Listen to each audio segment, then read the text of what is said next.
Bonjour à tous, je vous retrouve pour la 4e section. Aujourd'hui, un nouveau point un petit peu plus compliqué.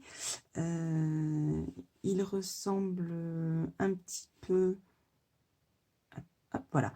Il ressemble un petit peu à la diminution double centrée, mais c'est une diminution double à droite, c'est-à-dire que contrairement à la diminution double centrée qu'on a ici, où c'est la maille du centre qui recouvre les autres, cette fois c'est la maille de droite qui va recouvrir les deux autres.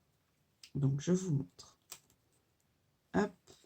Alors, on ne perd pas les bonnes habitudes, toujours notre augmentation.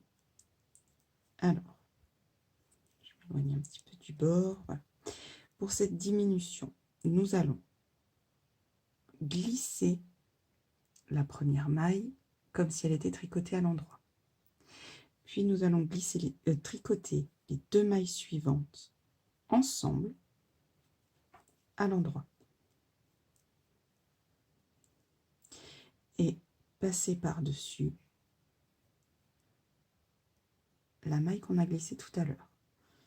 Donc c'est bien la première maille, donc la maille de droite, qui vient recouvrir les deux autres. Je vous remontre. Donc on glisse la première maille comme si elle était tricotée à l'endroit. On tricote les deux mailles suivantes ensemble et on passe par-dessus la maille qu'on a glissée. Voilà. Hop, je ne sais pas si on voit bien.